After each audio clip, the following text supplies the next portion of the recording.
সারা বাংলাদেশেই অ্যান্টিবায়োটিকগুলি ঠিকমতো কাজ করছে না। তো 3টা ওষুধ খাওয়ার পরে রোগী মনে করে বাহ আমার 2 দিনে জ্বর সারিয়ে দিয়েছে, 3 দিনে আমাকে ভালো করে দিয়েছে।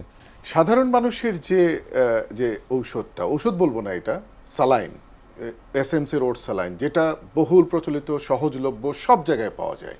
ডায়রিয়া হলে প্রথমেই মানে ডিহাইড্রেশনের প্রথম যেটা সাধারণ মানুষের ভরসা সেটা হচ্ছে ওট স্যালাইন। হুবহু নকল, অনেকগুলো টেলিভিশন করেছে এটা নিউজ, আপনি দেখেছেন, ধরাও পড়েছে।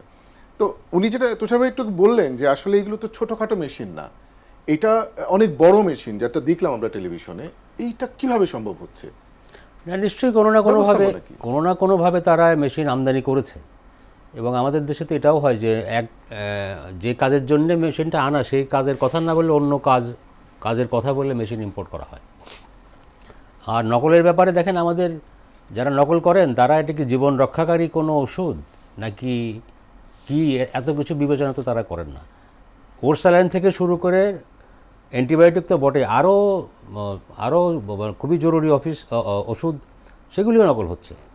তো হ্যাঁ, আপনি ঠিকই বলেছেন। তুষার ভাই যেটা এর আগে বলছিলেন যে মানে আইনশৃঙ্খলা বাহিনীর, রক্ষাকারী বাহিনীর অ্যাকশন বা ব্যবস্থা নেওয়া। আমি তো ধরেন দীর্ঘদিন ধরে নিউজের সাথে কাজ করি। আমি খুব কমই এরকম নিউজ পেয়েছি যে পুলিশ বা র্যাব অভিযান চালিয়ে কিছু নকল ওষুধ জব্দ করেছে। এটা খুবই কালে ভদ্রে হয়। মানে আমি বলতে চাচ্ছি যে হারে নকল হয়, যে পরিসংখ্যান আপনি দিলেন, যে হারে নকল হয় সেই তুলনায় ব্যবস্থা নেওয়া হয় না। যে কারণে এটা এনকারেজ হয় তারা যারা নকল করে। সরকারের কি আসলে সক্ষমতা আছে যে আপনার পুরো দেশে এই জিনিসগুলো দেখার বা ধরার বা আপনার পরীক্ষা করার? সরকার চাইলে কি না সম্ভব, অবশ্যই সক্ষমতা আছে, কিন্তু আপনার এদিকটা নজর আমার মনে হয় বেশি দেওয়া হয় না, নজর কম। আর যদি আপনি নকলও বাদ দেন, আপনি যদি ধরেন, আমি জানি না এটা, তুষার ভাই তো গণমাধ্যম ব্যক্তিত্ব ছাড়া তিনি নিজে একজন ডক্টর। তো এই যে ধরেন একটা সিদ্ধান্ত হয়েছে না সরকারের যে অ্যান্টিবায়োটিক দেদারসে বিক্রি হইতো আগে, এখনও হয়তো অ্যান্টিবায়োটিক ওষুধটার প্যাকেটের ভিতরে আলাদা করে একটা লাল কালার দিয়ে আপনার লিখে দিতে হবে এটা অ্যান্টিবায়োটিক, যাতে এটার মিসইউজ না হয় বা বিক্রি করার ক্ষেত্রে বা চাওয়ার ক্ষেত্রে মানুষের চিনতে সুবিধা হয়। সেই জিনিসটা কি প্রপারলি হচ্ছে কিনা আমার সন্দেহ। এটাই আমি আসলে তুষার ভাই, যে আমাদের এই যে কাউন্টারে যে কেউ, ফার্মেসিতে যে কেউ একজন দাঁড়ালো, আমি গেলাম, অ্যান্টিবায়োটিক দিয়ে দিল। এটা তো সরকার চেষ্টা করেছে দেখলাম বহুবারই, কিন্তু এটা আসলে মানে বাস্তবিক অর্থে এটা কিভাবে রোধ করার ব্যবস্থা? এটা রোধ করতে গেলে সরকারকে ফার্মেসিগুলিতে তৎপরতা চালাতে হবে। প্রথমত আমাদের ফার্মেসিগুলির অধিকাংশ জায়গাতেই ফার্মাসিস্ট নাই কোনো, অর্থাৎ যিনি ড্রাগটা ডিসপেন্স করেন তিনি ডিপ্লোমা ফার্মাসিস্টও না বা গ্র্যাজুয়েট ফার্মাসিস্টও না। অর্থাৎ ঔষধ তিনি আসলে ওই থেকে চিনেছেন, একটা ওষুধের দোকানে হয়তো চাকরি করতেন অথবা ওষুধের ব্যবসা করতে গিয়ে ওষুধ চিনেছেন, তিনি এগুলা করেন। এবং ফার্মাসিস্ট যেহেতু না, অনেক জায়গাতেই যারা ওষুধের দোকানের মালিক তারাই কিন্তু ঔষধ বিক্রয়ও করেন, চিকিৎসাও দেন। গরিব মানুষ গিয়ে তাকেই মনে করে যে সে ডাক্তার এবং তার কাছ থেকে ওষুধ নেওয়া যায়। এবং সে ওই ফার্মেসিতে হয়তো একটা ডাক্তার বসতেন একজন, তার দেখা দেখি সে দেখে রেখেছে যে কী হলে কী ওষুধ দেয়, তারপর সে নিজেই দিতে শুরু করে। আমি যখন অনেক ছোট, আমাদের পাড়ায় এরকম এক ডাক্তার ছিল, তার নাম মন্টু ডাক্তার। এই মন্টু ডাক্তার সবসময় ওষুধ লিখত এবং কিছু হলেই আমি দেখতাম কম আয়ের মানুষেরা মন্টু ডাক্তারের দেওয়া ওষুধ খেত। তো এটা আসলে আমাদের এখানে চলে এসেছে বহু বছর, কারণ ডাক্তারের স্বল্পতা ছিল, কিন্তু এখন তার সেরকম অবস্থাটা নাই। এবং আমি মনে করি যে সরকারের বিরাট গাফিলতি আছে এইসব জায়গাতে, স্বাস্থ্য বিভাগের এবং ওষুধ নিয়ন্ত্রণ অধিদপ্তর বা ঔষধ প্রশাসনের।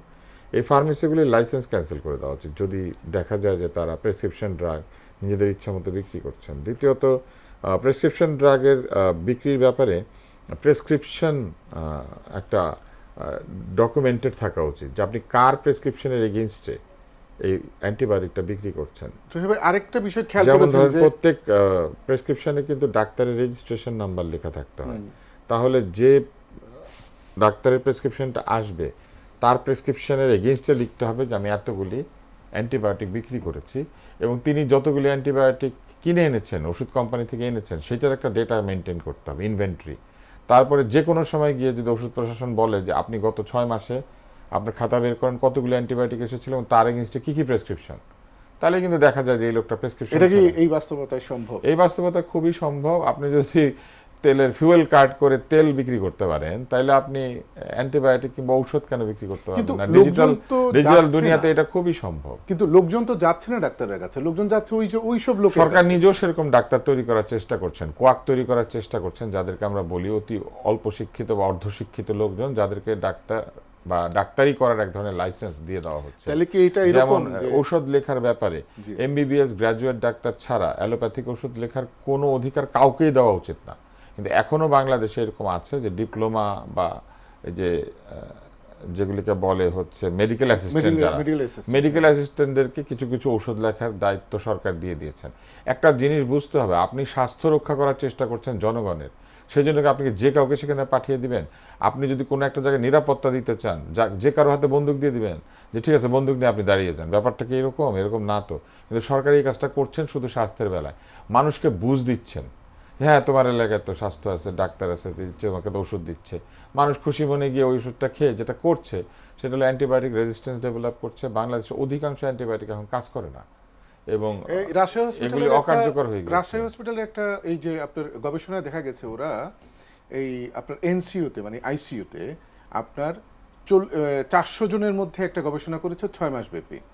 করে দেখা গেল, এই যে নিউজ হয়েছে, করে দেখা গেল যে ওখানে অ্যান্টিবায়োটিক রেজিস্ট্যান্স হয়ে গেছে। এখানে না, শুধু সারা বাংলাদেশেই অ্যান্টিবায়োটিকগুলি ঠিকমতো কাজ করছে না। এর কারণ হচ্ছে ইচ্ছামতো অ্যান্টিবায়োটিকের ব্যবহার, আর হচ্ছে অ্যান্টিবায়োটিক শুরু করে দিয়ে তারপরে যে কোনো সময় থামিয়ে দেওয়া। অ্যান্টিবায়োটিক এমন একটা ঔষধ যেটা নির্দিষ্ট পরিমাণে খেতে হবে এবং নির্দিষ্ট সময় ধরে, কোর্স কমপ্লিট, এবং এটার একটা কোর্স কমপ্লিট করতে হয়। সেটা দেখা যায় যেহেতু দাম বেশি, অথবা রোগী 4-5টা ডোজ পড়ার পরে যেহেতু ভালো অনুভব করেন, রোগী আর খায় না, আচ্ছা আমি তো ভালো হয়ে গেছি, কিন্তু উনি সেখানে রেজিস্ট্যান্ট ব্যাকটেরিয়া তৈরি করছেন। এখন ধরেন আমাদের সাধারণ মানুষ কি ওই ফিসের কারণে ওই কোয়াক ডাক্তারের কাছে যাচ্ছে বা ফার্মেসিতে যাচ্ছে? অনেক কারণ আছে, অনেক কারণ আছে। একটা হচ্ছে ফিস সস্তা, ডাক্তারের কাছে যাচ্ছে না, একটা হচ্ছে সস্তা, আরেকটা হচ্ছে এরা যেটা করেন সেটা হচ্ছে অপ্রয়োজনীয় অনেক ওষুধ লিখে দেন এমনভাবে যে খাওয়ার সাথে সাথে আপনি ভালো অনুভব করবেন, কিন্তু এতে করে যে আপনার ক্ষতি হচ্ছে সেটা তো রোগী বুঝতে পারে না। দেখা যায় যে রোগের জন্য একটা ওষুধ দরকার ওনারা 3টা ওষুধ লিখে দেন। তো 3টা ওষুধ খাওয়ার পরে রোগী মনে করে বাহ আমার 2 দিনে জ্বর সারিয়ে দিয়েছে, 3 দিনে আমাকে ভালো করে দিয়েছে। কিন্তু এর জন্য যে ওই ওষুধের পার্শ্ব প্রতিক্রিয়া, কিছুদিন পরে যে তার হাঁটু ক্ষয় হয়ে যাবে, কিছুদিন পরে যে তার চোখের দৃষ্টিশক্তি কমে যাবে, বা কিছুদিন পরে যে তিনি কানে কম শুনবেন, এইটা তো আর রোগী বোঝে না। বা এই ওষুধগুলি এইভাবে দেওয়ার কারণে যে কিছুদিন পর ওনার শরীরে ওষুধগুলি আর কাজ করবে না, রোগী তো সেটা বোঝে না। রোগী খুশি, অল্প টাকা দিলাম, তাড়াতাড়ি ভালো হলাম, তো সেটা হয়। আরেকটা হচ্ছে এরা অধিকাংশ ক্ষেত্রে ইনজেক্টেবল ব্যবহার করে, তারপরে আইভি দিয়ে দেয়, মানে ইন্ট্রাভেনাস ফ্লুইড দিয়ে দেয়। এটাকে ওরালি খাওয়া যায়, সেটা হ্যাঁ, ইন্ট্রাভেনাসের প্রতি আমাদের গ্রাম বাংলায় একটা বিরাট ভক্তি আছে। তারা মনে করে যদি আপনাকে ইন্ট্রাভেনাস দেওয়া হয় তাহলে খুব ভালো ওষুধ দেওয়া হচ্ছে। যেমন আমি যখন ছোট ছিলাম, আমি গ্রামে গিয়েছিলাম, আমার মনে আছে তখন আমি ডাক্তারি পড়বো এরকম চিন্তা করছি, তো এইচএসসি পড়ি আর কি। সেই গ্রামে এরকম একজন হাতুড়ে ছিলেন, তিনি কি করলেন, আমারই একজন পরিচিত আত্মীয়কে আমি দেখলাম যে তিনি একটা আইভি ফ্লুইড দিয়ে দিলেন এবং তার মধ্যে ভিটামিন দিয়ে দিলেন। উনি বললেন আমি শক্তি দিচ্ছি, এবং শক্তি দিচ্ছি বলে একটু পরে বললেন যে শক্তিকে একটু বাড়াই দিব। তখন উনি একটা আইভিতে একটা ভিটামিনের অ্যাম্পুল দিয়েছিলেন, ভিটামিন বি কমপ্লেক্স। ওইটা দিয়ে দিলে যেটা হয়, ওই আইভির রংটা বদলে যায়, রোগী ভিজুয়ালাইজ করতে, রোগী দেখতে পায় যে বা ওষুধ দিয়েছে অনেক রং হলো। তারপর উনি আরেকটা দিলেন, দিয়ে উনি এটা দিয়ে দিলেন। কিন্তু বিষয়টা কি জানেন, আমি যখন ডাক্তারি পড়তে শুরু করেছি তখন আমি বুঝলাম যে ওই রোগের যে লক্ষণ ছিল সেটা ছিল হার্ট ফেলিওর, মানে ওই রোগীর হার্ট পাম্প করতে পারছে না, তাকে এইভাবে আইভি দিলে হার্ট আরও পাম্প করতে পারবে না, উনি মরে যাবে। কিন্তু ওই রোগী কিন্তু ভাবছে যে আমি সুস্থ হব, এবং ওই আইভি দেওয়া হচ্ছে তাকে, তার ফ্লুইড লোড বাড়িয়ে দেওয়া হচ্ছে, তার শরীরে আরও ফ্লুইড ঢুকিয়ে দেওয়া হচ্ছে যেখানে হার্টটা পাম্প করতে পারে না। তো এই কাণ্ডটা উনি আমার চোখের সামনে তো করেছেন, আমি তো ডাক্তার না, তখন বুঝি নাই। কিন্তু যখন আমি ডাক্তারি পড়তে গেছি এই জিনিস হর হামেশা হচ্ছে। এই যে আপনার ধরেন এই যে গ্রামে গঞ্জে যে সাধারণ মানুষ এদের কাছে যাচ্ছে, ডাক্তার কাছে যাচ্ছে না, ধরেন এটা ফিজের কারণে একমাত্র কারণ না, অন্য কারণেও বাচ্চাদের অ্যাক্সেসটা নাই, এইটা কতদিনে আমাদের শেষ হবে? এই সাধারণ মানুষ ভুগবে কতদিন? এটা সরকার চাইলেই শেষ হতে পারতো, কেননা সরকার যে অতি অল্পে সবকিছু সমাধান করে ফেলবেন বলে ভাবছে আমাদের সরকার। আমাদের স্বাস্থ্য ব্যবস্থার মধ্যে একটা অদ্ভুত প্রবণতা আছে, জনগণকে খুশি করার প্রবণতা। অর্থাৎ আপনাকে চিকিৎসাটা দিল না, সেবাটা দিল না, কিন্তু এক ধরনের সিউডো সেবা বা ছদ্ম সেবা দিল। যেমন ধরেন এই যে ওষুধ লিখতে অধিকার দিয়ে কিছু লোককে পাঠিয়ে দিয়েছে, সে কিন্তু রোগই বুঝে না, কিন্তু ওষুধ লিখতে পারে। সাধারণ মানুষ মনে করে যে এই তো আমি স্বাস্থ্যসেবা তো পেলাম, সরকারি বা এটা ওদেরকে তারপরে মনে করেন লেখার দায়িত্ব দিল কি? এই যে আইভি ফ্লুইড দিতে পারছে এবং দিয়ে দিচ্ছে জায়গায় জায়গায়, এবং এরা ছিল গ্রাম ডাক্তার, এদেরকে বলা হতো গ্রাম ডাক্তার ওই সময়।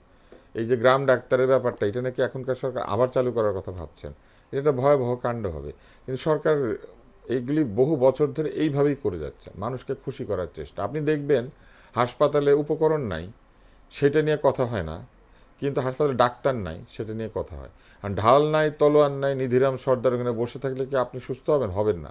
এই জন্য বিভিন্ন জায়গাতে রোগীর মৃত্যু হলে ডাক্তারের উপরে রোগী এবং তার আত্মীয় স্বজন ঝাঁপিয়ে পড়ছে, ভাঙচুর করছে, যেন হাসপাতাল হচ্ছে মানুষকে জীবিত রাখার একটা মেশিন। হাসপাতালে গেলে কিন্তু মানুষ মারা যাবে, কেননা হাসপাতালে মানুষ কখন যায়? যখন সে সবচেয়ে বেশি অসুস্থ। সাধারণ একটা লোককে অসুস্থ হলেই হাসপাতালে চলে যায় না তো। হাসপাতাল মানেই হচ্ছে জটিল রোগের। একবারে পারছে না তখন, যখন পারছে না তখন গিয়েছে, অথবা তার টিউমার হয়েছে, তার কোন একটা এমন কিছু হয়েছে, সার্জারি লাগবে, অথবা তার বাচ্চা হবে, সিজারিয়ান লাগবে, তখন হাসপাতালে যায়। হাসপাতালে কি মানুষ সাধারণ রোগের জন্য যায় না? কিন্তু সেই রোগীর আত্মীয়রা হাসপাতালে গিয়ে বাঁচলো না কেন রোগী, এই জন্য মারতে শুরু করে। এবং মানুষকে আরেকটা ধারণা দেওয়া হয়েছে যে আইসিইউর মধ্যে রোগী ঢুকলে বেঁচে বের হবে। আইসিইউতে রোগী ঢুকলে সাধারণত মৃত অবস্থায় বের হয়। আইসিইউতে যারা ঢোকেন তারা হচ্ছে সবচেয়ে জটিল অবস্থা, নিজের শরীরকে, নিজের শারীরবৃত্তিক কর্মকাণ্ডকে তারা টিকিয়ে রাখতে পারছেন না, তখন তাদেরকে যন্ত্র লাগিয়ে দেওয়া হয়। তো ওই অবস্থায় যন্ত্র লাগানো হয়েছে, তাইলে আপনি ভালো হয়ে যাবেন, কিন্তু মানুষের শরীর তো রেলগাড়ির পার্টস না, আপনি লাগিয়ে দিলেন, ইঞ্জিন চলতে থাকলো। মানুষকে এই ধারণাটা দেওয়া হয়েছে, এবং টিভি, সিনেমা, বিভিন্ন জায়গায় নাটক বানায় যেখানে বলে যে আইসিইউতে হাসপাতাল কর্তৃপক্ষ এবং ডাক্তাররা ইচ্ছাকৃতভাবে মৃত রোগীকে বাঁচিয়ে রেখে বিল তোলে। মৃত কোনো বস্তুকে বাঁচিয়ে রাখা যায় না, মৃত বস্তুকে ফ্রিজে রাখলেও বেশি দিন ভালো থাকে না, তাই না? আপনি যে আমরা যে এই মাছ, মাংস, দুধ, ডিম ফ্রিজে রাখি, আজীবন ভালো থাকে থাকে না। আর সেখানে সাধারণ মানুষ বিশ্বাস করে যে নল ঢুকিয়ে দিয়ে মানুষকে বেঁচে থাকার অভিনয় করানো যায়।